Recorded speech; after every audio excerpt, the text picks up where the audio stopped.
ಶೆಟ್ರೆ ಒಂದು ಸ್ವಲ್ಪ ನಿಂದ್ರಿ ಈ ಕಡೆ. ಭಾರತೀಯ ಜನತಾ ಪಕ್ಷಕ್ಕೆ, ಭಾರತೀಯ ಜನತಾ ಪಕ್ಷಕ್ಕೆ, ನರೇಂದ್ರ ಮೋದಿಜಿ ಅವರಿಗೆ, ನರೇಂದ್ರ ಮೋದಿಜಿ ಅವರಿಗೆ, ಬೊಮ್ಮಾಯಿ ಅವರಿಗೆ, ಬಸವರಾಜ ಬೊಮ್ಮಾಯಿ ಅವರಿಗೆ, ಭಾರತ್ ಮಾತಾ ಕಿ ಮಾತಾಡ್ರಿ.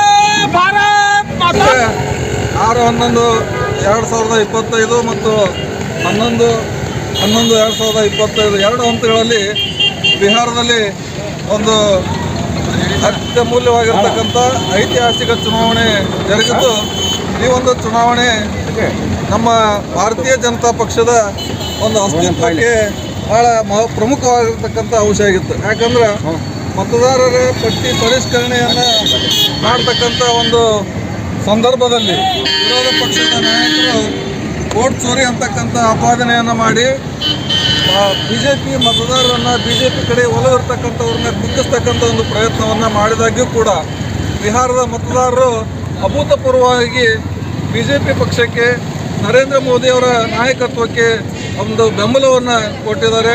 ಇದರಲ್ಲಿ ಚುನಾವಣಾ ಆಯೋಗ ಕೂಡ ಭಾಳ ಉತ್ತಮವಾಗಿ ಕಾರ್ಯವನ್ನು ನಿರ್ವಹಿಸಿದೆ.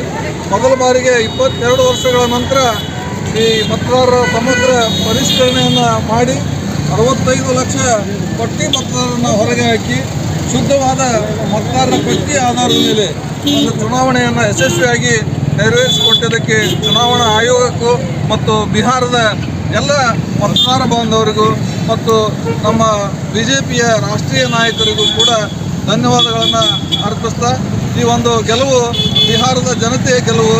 ಬಿಹಾರದ ಜನತೆಗೆ ಇಡೀ ದೇಶದ ಪರವಾಗಿ ಹೃತ್ಪೂರ್ವಕವಾದ ಧನ್ಯವಾದಗಳನ್ನು ಅರ್ಪಿಸ್ತಾ ನನ್ನ ಎರಡು ಮಾತನ್ನು ಮುಗಿಸ್ತಾ ಇದ್ದೇನೆ. ಭಾರತ್ ಮಾತಾ ಕಿ ಭಾರತೀಯ ಜನತಾ ಪಕ್ಷಕ್ಕೆ, ಸನ್ಮಾನ್ಯ ನರೇಂದ್ರ ಮೋದಿ ಅವರಿಗೆ.